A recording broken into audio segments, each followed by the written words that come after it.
nos contabas que os dejaban los aviones para poder iros de fin de semana o a ver a la familia y que había alguna anécdota que otra bastante curiosa.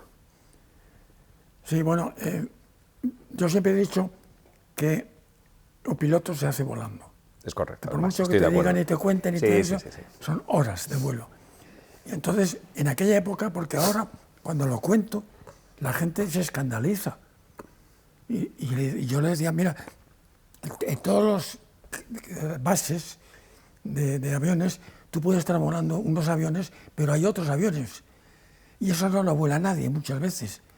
Y conviene que vuelen, porque un avión parado se estropea. Correcto. Mira la pandemia. Como un coche parado. Es lo mismo. En la pandemia se criaron más pájaros dentro de los aviones que fuera. Entonces, si te gusta volar, tú por las tardes, cuando no tenías que volar en tu avión, pues cogías cualquiera de los otros aviones y volabas. Normalmente te dejaban también el fin de semana irte. Había muchos que estaban casados y su mujer no les dejaba irse por ahí de fin de semana. Pero yo estaba soltero, yo me quedé soltero mucho tiempo. En España empezó la apertura. Empezaron a venir las suecas a Torremolinos, a Ibiza, a Palma de Mallorca, y tenía un avión para poderme ir, pues que a donde me iba a ir yo y el fin de semana. ¿Dónde estaban las suecas? Pues, a todos esos sitios, que luego resulta que no ligaban nunca, porque ellas ligaban con quien les daba la gana, pero contigo unas veces sí, otras no. Pero no dormías nada. Pasaban las noches por ahí bailando. Como un fox terrier, ¿no? Claro. Y el domingo tenía que volver para el lunes estar volando. Y entonces te montabas un avioncito de estos, desde Palma de Mallorca, pegando saltos, echando gasolina y tal, hasta que llegaba a Sevilla. Y 2 días, noches sin dormir, pues imagínate, montado ahí, el ronroneo, quieto, que yo por derecho, te entraba un sueño. Iba a ser que piloto automático no tenías. Y no tiene nada, claro. Entonces, sabes que te vas a dormir. Dije, aquí hay que dormir, no hay más remedio. Entonces, compensaba el avión todo lo mejor que podía y me subía a 5.500 metros, que era el sitio donde yo sabía que podía respirar sin tener una mascarilla de oxígeno. Y entonces apuntaba a la hora en que me voy a dormir y el sitio donde estoy. Y dejaba todo compensado y me apoyaba allí y me quedaba seco, pero seco.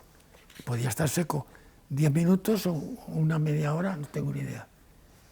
Entonces cuando me despertaba, a ver, ¿cuánto tiempo llevo? Tanto.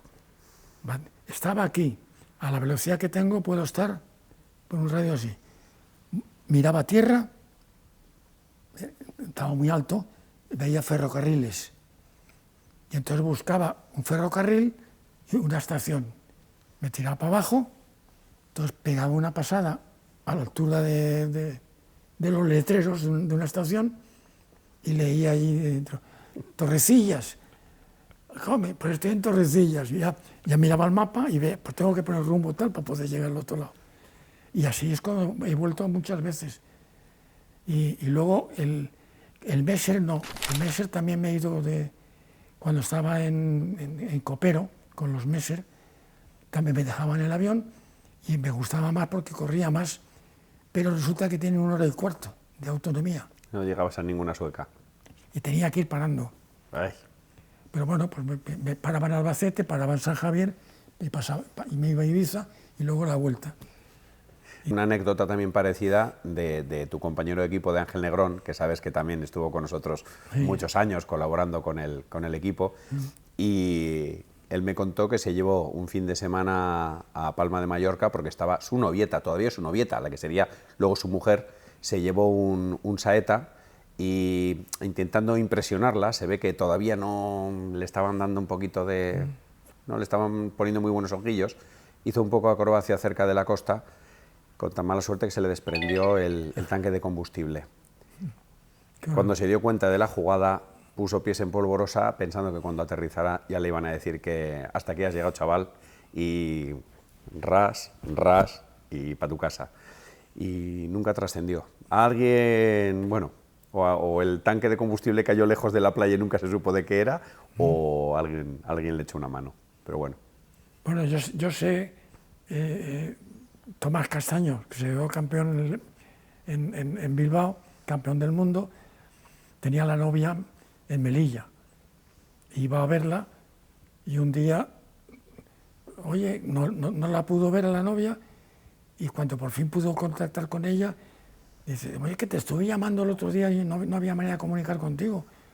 Dice, no, si hubo algún gilipollas por ahí, y perdón por la palabra, dice que vino a casa a dar una pasada y se llevó las líneas. Línea de teléfono, y quedamos sin teléfono varios días. Y se la había llevado Había sido él. el Tomás.